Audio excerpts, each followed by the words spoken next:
So what's up guys, for today's video, panibagong araw, panibagong pagsubok na naman. At tungayan nga pala natin ang alaala sa bukid ng aming lola. So dito guys, kung makikita nyo, kala namin malinis pa tong bukid na to. So pagtingin namin is marami na palang damo at di na naalagaan ito.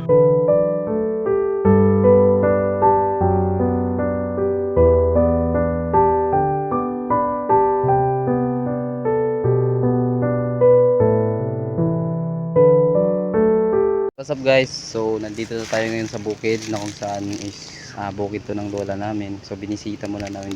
So yan ang kwento sa bata pa tayo dito. Nakakalungkot na yan kasi puro na mga dahon at tinutubuan ng mga ugat. Wala na, sobrang sakit pa. So ito nga pala yung bahay dati ni lola na kung saan puro na damo ang makikita nyo. So nandito na tayo ngayon. So sobrang ano dito yung daan. Sobrang tawag nito. Sobrang madamo na kasi hindi na kami makakalakbay. So sobrang damo. Grabe oh. Makikita nyo natin. So kailangan linisan pa dito yung bukid na to. Huy. So yan guys, yan lang. So dito tayo, tutungayan natin dito. So ito nga pala yung daan ng sinaunang tao at dinadaanan din namin to. Dito kami dumadaan nung mga bata pa kami nung kasama pa si lola namin.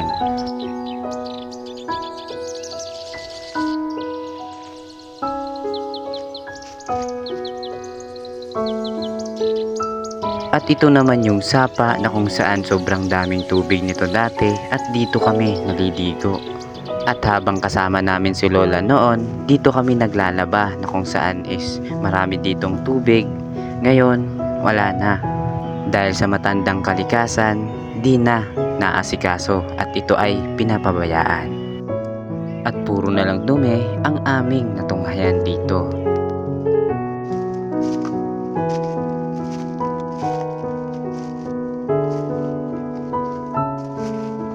At dito guys, kung makikita nyo, patungo nga pala kami sa magic water na tinatawag ni lola. Dahil sa init ng panahon, puro tuyo ang makikita mo sa sapa na ito.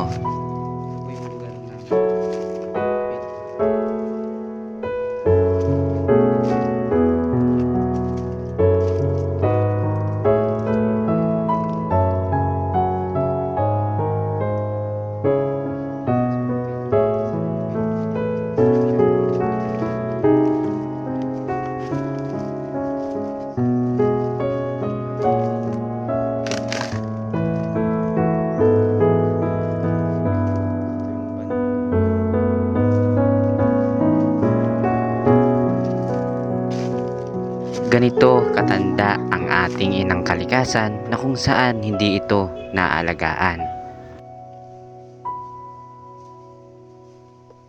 So yun guys, tutungo naman tayo sa tabay na tinatawag dito pag walang tubig. So yun, dito pumupunta yung mga tao nung walang tubig ng isang buwan. So yung tubig na to is sobrang hindi siya nauubos kahit sobrang init na. So yun lang guys, nandito na kami. So tignan yung video namin. Thank you. So ito nga pala yung magic waters na kung saan tinatawag ito ng sinaunang tao na puro na lang dahon yung laman ng tubig dito.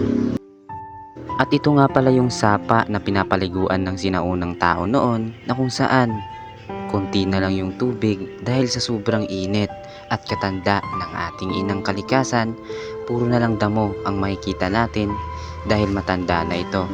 So dito na guys, malapit na yung survey namin at dito nagtatapos. So naghahanap nga pala kami ng magpapahingaan namin.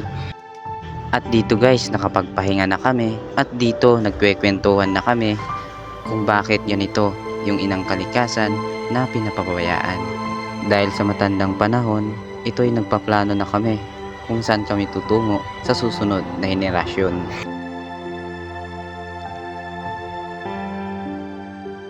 Susamahan nyo kami sa adventures ni Mark TV at ni Wellshot TV na kung saan tutungo kami sa ibang lugar.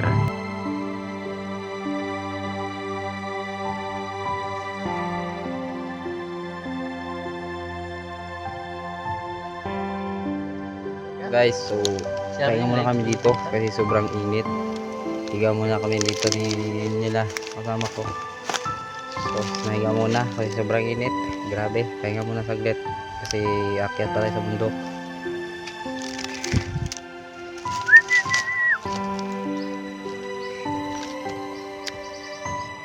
Mahalin natin ang ating inang kalikasan.